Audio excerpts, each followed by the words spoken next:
Alabama's Attorney General wanted to put a 75-year-old man in a wheelchair to death. The problem is, he didn't actually kill anybody. Governor Ivey stopped it at the last minute, and now that AG, Steve Marshall, is really mad about it. He's running for the United States Senate, by the way. In 1991, Sonny Burton took part in a robbery in which an accomplice shot a man. Under Alabama law, if someone is harmed in the course of a crime, all of the accomplices can be held responsible. However, the shooter was sentenced to life without parole.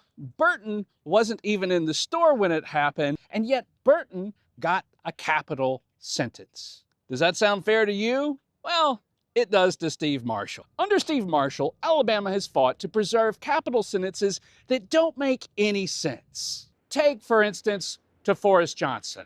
Prosecutors couldn't decide whether Johnson or another suspect committed the crime, even though only one of them could have done it. So they charged both of them and tried them separately back and forth until they got the verdict against Johnson. Today, Johnson has 10 alibi witnesses. Jurors say they convicted an innocent man, and even his prosecutor says he deserves a new trial.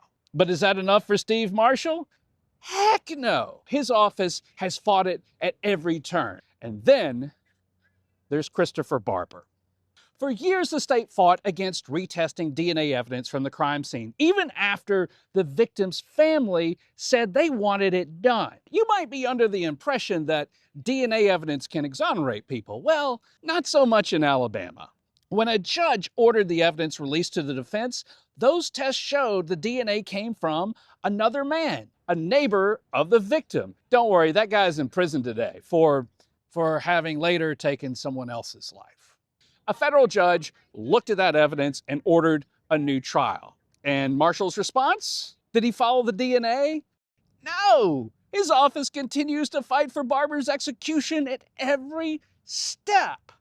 When Alabama gets a conviction, the state holds on to that verdict, no matter what else might come to light, because admitting a mistake might make people think Steve Marshall is weak, or that he doesn't know what he's doing, or worse, to question the death penalty itself, which would be awful publicity for a man running for the United States Senate. We have a word for people who take innocent lives. But who's going to stop people like Steve Marshall? Not these folks behind me. But this week at least, somebody did. And thank God for Governor Ivey.